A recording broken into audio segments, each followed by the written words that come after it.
Welcome, food travelers. I'm Simon. And I'm Micah.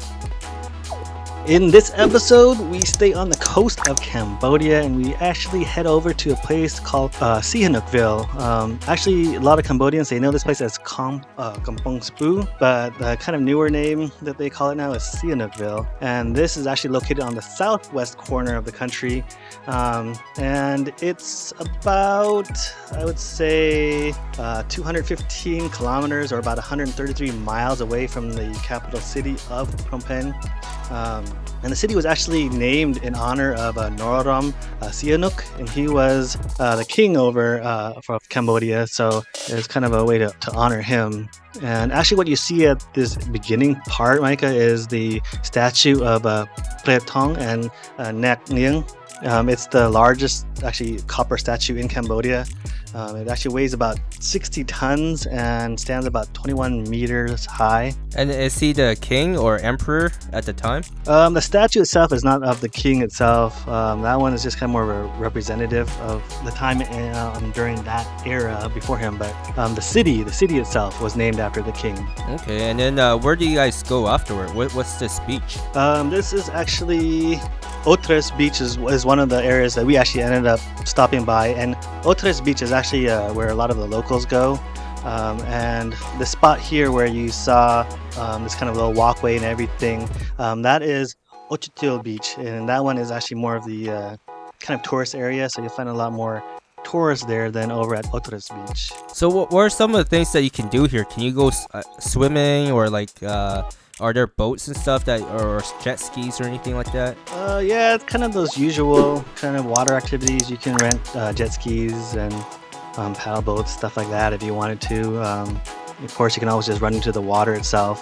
As you guys kind of see through the video, we actually had, I would say, kind of a breakfast, lunch. It was right in the middle between the two. This is actually a very popular dish. You can eat it anytime during the day, but generally a lot of people will eat it for either breakfast or for lunch itself. But in Khmer, it's called Gatew. I actually specifically had the Gatew Krung Samut, and that means actually is rice noodles with seafood. And it's definitely, like I said, is really popular for breakfast or lunch, and it's actually really, really good. Like starting your day off with a nice meal like this actually kind of energizes you for the day, and it's one of those things where it's not so heavy, but it fills you up. But I guess the best thing you can kind of compare it to would be pho, but it's actually lighter than pho. Yeah, it definitely looks lighter. Looking at the broth, looks pretty light. What kind of broth this is? Just seafood broth, or how do they make it? Yeah, the broth is actually based on whatever the soup is. So in this case, I had the seafood one, so it was broth. The flavor was more closer to a seafood flavored broth, and if you get other things like beef or something else, you'll have that flavor rather than the seafood like I had.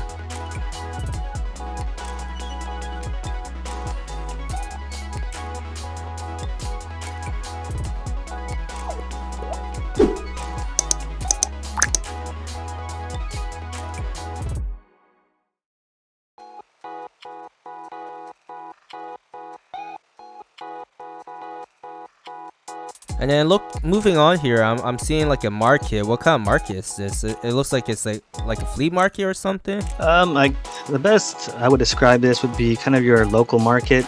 This is in downtown Sihanouk itself. It's your local market / wet market. So one of those places where you can pretty much find anything you want, from electronics to clothes to food to vegetables, everything else. So it's just one of your one-stop has it all places. And in I think Cambodia and at least many Asian countries, they kind of have this setup where they're always together, the vendors who sell all these different things, and you kind of get to go and if you're there, you can get whatever you need at the time without having to go to multiple places too much. So you guys had noodles, then you guys went to this market, and then you got more noodles? Well, the noodles, as I don't know if many people may or may not agree, but if you've eaten pho, after about an hour to 2 hours, you kind of get hungry again. So, it doesn't sit, in the belly long. So you kind of get hungry again. And yeah, we had not one bowl each, but everybody kind of just shared a bite of a few bowls that we did get of the noodles again. And this noodle is actually a traditional Cambodian noodle too. And so this is also something that people tend to like to buy after they're eating too. It actually has the broth itself is made from fish. So it's something that probably I would say majority of Cambodian people at some point will eat this for breakfast or lunch during the day. Yeah, it looks pretty interesting how she has everything all set up in her area there, and I see the person next to them. Are they like a dual team vendor or something, or are they separate vendors? I think they're at least friends. I'm not exactly sure. We didn't ask them, but they seem like they're friends because they do talk to each other and they're kind of sitting at the same spot. So I think throughout the day, if there's nobody buying anything, they kind of talk to each other about whatever. What kind of sauce and soup is this one? This one, like I said earlier, it's the fish. It's kind of grounded up fish that is put into the soup, and then it kind of gets broken up, and then it really flavors the soup. And so if you really like seafood, it's really a good dish to have if you like fish and seafood.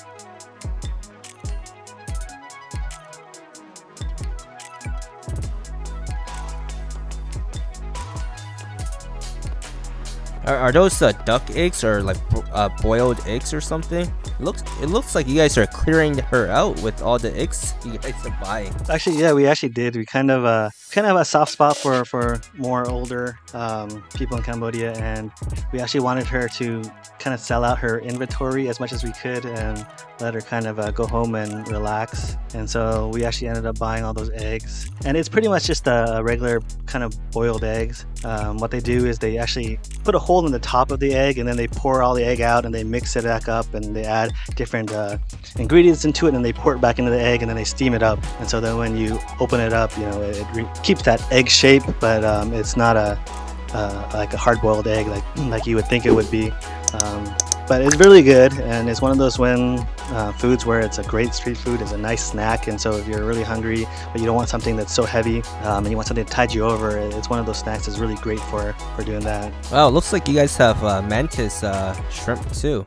Looks pretty good. Yeah, there's pretty much everything you can get there, and so we did buy a few items here to take back to the beach. And as I mentioned before, we went to the Otres Beach, which does have a lot of more of the local Cambodians who like to go there and relax and visit. And like before, you kind of go sit and you kind of hang out with your family, you eat, and you kind of stay there through the whole day and just relax and play around and kind of have no worries in the world, which is actually one of the things I really enjoy about being in Cambodia. How far away was that market from the beach? Was it pretty close by? It's pretty close. I would say probably less than a 10-minute drive. Oh, so it wasn't exactly like a walkable distance, huh? No, it wasn't walkable. It'll take you a while. And as you can see from the shot, you'll see kind of from the beach where we were to the downtown and the larger kind of skyscrapers and everything that are in Sihanoukville downtown. That's where the market was. Pretty cool. Yeah, it looks really relaxing there. And the noodle dish that has the fish sauce, the gravy that it's in there, that one's actually called numpachuk in Khmer. But yeah, that one is really popular and it's a really classic Cambodian dish.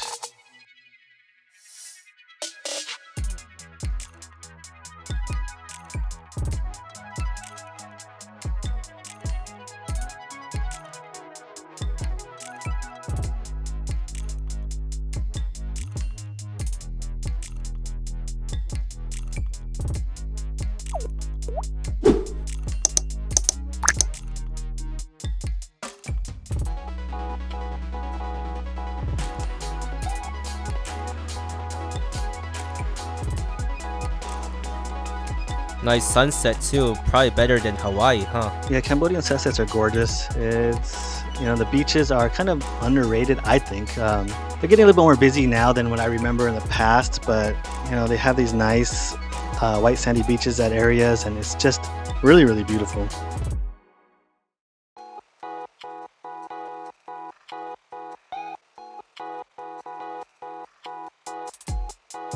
And to wrap up the episode is the notables. In this episode, the notable is Otres Beach, which is a beautiful white sand beach where many of the locals come to let the day melt away with family and friends, especially with the gorgeous views and an incredible sunset that caps the day. If you've enjoyed the content you've seen, don't forget to support the channel and hit like and subscribe. And if you want to see additional pictures of food and our travels, go over to our Instagram page and follow us there. And thanks for watching.